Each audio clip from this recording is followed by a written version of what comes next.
السلام علیکم۔ آج جو کہانی میں آپ لوگوں کو سنانے جا رہا ہوں، یہ کہانی میں نے اپنے کسی قریبی دوست سے سنی تھی جو کہ اس کے ساتھ کچھ سال پہلے پیش آئی تھی۔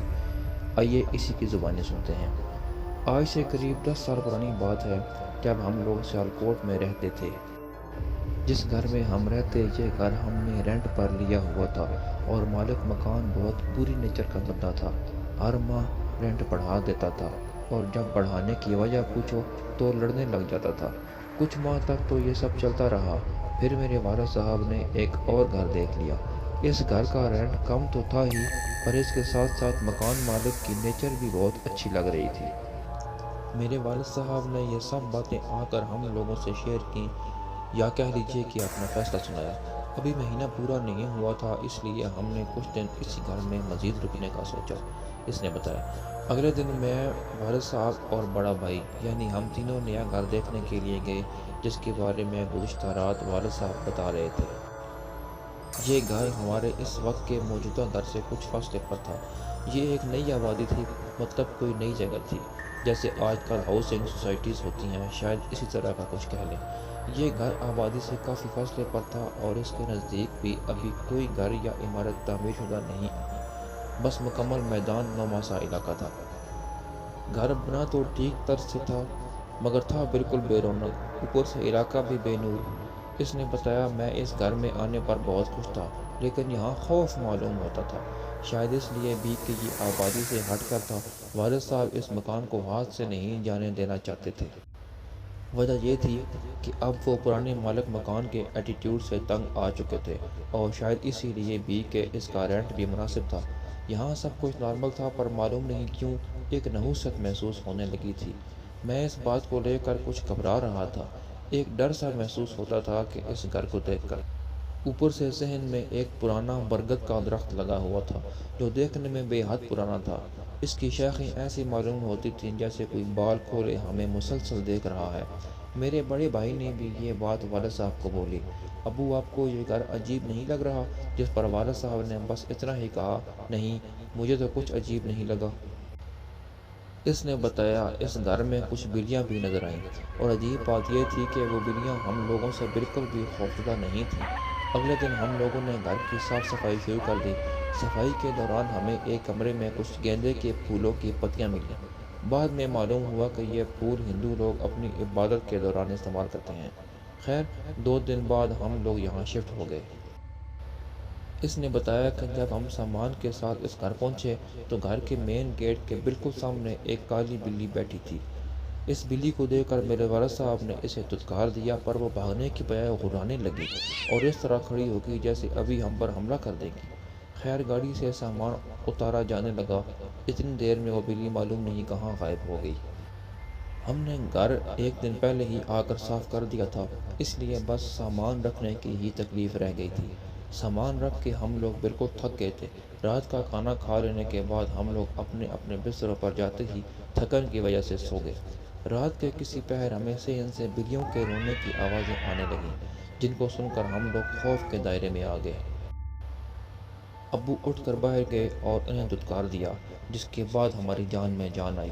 صبح سب لوگ اٹھے تو صحن میں کسی جانور کا کٹا ہوا سر پڑا تھا اور ایک بلی اسے نوچ نوچ کر کھا رہی تھی۔ میں نے جب اسے دیکھا تو ڈر کے مارے شور مچا دیا۔ عجیب بات تو یہ تھی کہ وہ بلی اس شور کے باوجود بھی وہاں سے نہیں بھاگی، جیسے اسے فرق ہی نہیں پڑا۔ ابو نے ایک لکڑی کی چھڑی ہاتھ میں اٹھائی اور 2-3 بار زمین پر ماری، جس سے وہ بلی سر سمیت بھاگ گئی۔ مجھے حیرت ہوئی کہ ایک بلی کیسے کسی بڑے جانور کا سر اپنے دانتوں میں دبا کر بھاگ رہی ہے۔ وہ سر تو شاید بلی سے بھی بڑا لگ رہا تھا۔ ایک عجیب بات تو یہ تھی کہ اس پورے علاقے میں کوئی بھی کسائی نہیں تھا، تو پھر یہ بلی وہ سر لائی کہاں سے تھی؟ وہ سر بالکل ایسا تھا جیسے اس کے اوپر کی کھال کسی نے انتہائی مہارت سے اتاری ہو، اور ایسا کام تو کوئی کسائی ہی کر سکتا ہے۔ اس نے بتایا، ہم لوگ یہ سب دیکھ کر بہت ڈر گئے تھے، پر ابو نے ہنس کر کہا کہ اس میں ڈرنے والی کوئی بات نہیں ہے۔ یہ اتوار کا دن تھا، اس لیے ہم سب لوگ گھر ہی میں تھے۔ میرا بھائی اور میں آس پاس کسی پرچون کی دکان کی تلاش میں موٹر سائیکل پر نکلے تاکہ کچھ راشن وغیرہ لے آئیں۔ جب ہم گھر سے نکلنے لگے تھے تو ہم دونوں بھائیوں نے درخت پر وہی بلی دیکھی۔ وہ ہماری جانب مسلسل ٹکٹکی لگا کر دیکھ رہی تھی۔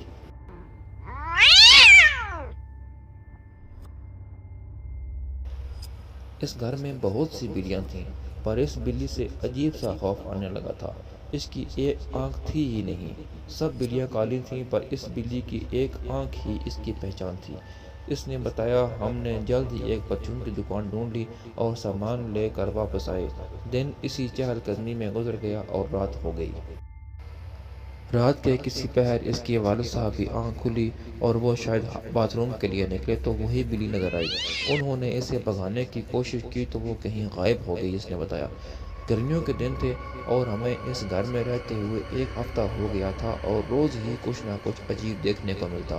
اب والد صاحب کو بھی یہاں کسی پراسرار چیز کے ہونے کا احساس ہو گیا تھا، پر شاید وہ اس لیے خاموش تھے کہ ہماری فیملی میں ایک وہی تھے جو ہم سب کو سنبھالے ہوئے تھے۔ اس نے بتایا، یہ سلسلہ جاری رہا۔ ہم عشاء کے بعد ہر رات ہی کچھ نہ کچھ نیا دیکھتے، جیسے کہ درخت پر سرخ روشنیاں، بلیوں کا رونا، پوجا کے پھول جو صفائی کے دوران ملتے رہتے تھے۔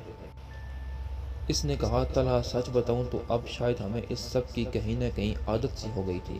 اب بلیوں کے رونے پر ابو بھی انہیں دھتکارتے نہیں تھے، بس خاموش ہو کر یہ سب سنا کرتے تھے یا کبھی اس سب کو اگنور کر دیتے۔ پر ایک چیز تو ظاہر تھی، اور وہ یہ کہ ہم سب گھر والوں کا ایٹیٹیوڈ کافی بدل گیا تھا۔ ایک رات تو حد ہی ہو گئی۔ ہم سب ایک ہی کمرے میں بیٹھے ہوئے تھے اور کسی ضروری ٹاپک پر ڈسکشن چل رہی تھی کہ ہمیں سین میں سے ناچنے گانے کی آوازیں آنے لگیں۔ معلوم پڑتا تھا کہ جیسے کچھ عورتیں کچھ گا رہی ہیں، شاید کسی چیز کی خوشی منا رہی ہیں۔ ہم لوگوں کے آس پاس تو کوئی گھر تھا نہیں اور گھر کے باہر بھی کچھ ایسا نہیں تھا، تو یہ بات واضح تھی کہ آواز صحن سے آ رہی ہے۔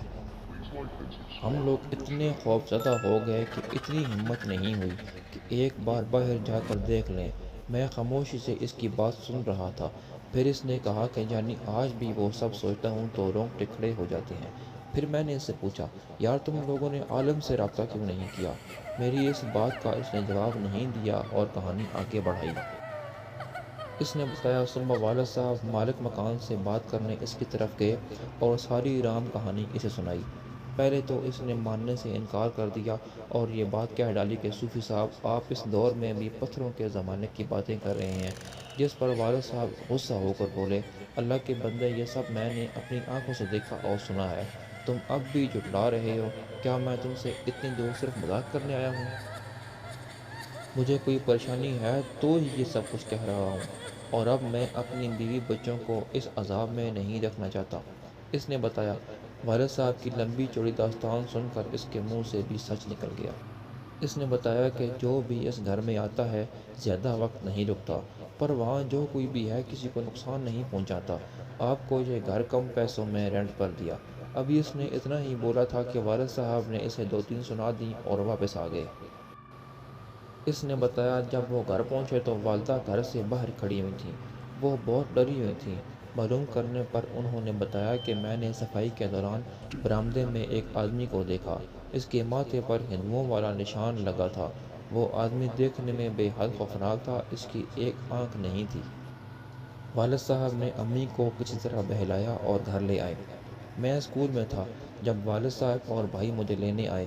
ہم لوگ اپنی پھوپھو کی طرف آئے جو اسی شہر میں رہتی تھیں۔ کچھ دن وہیں رکے رہے۔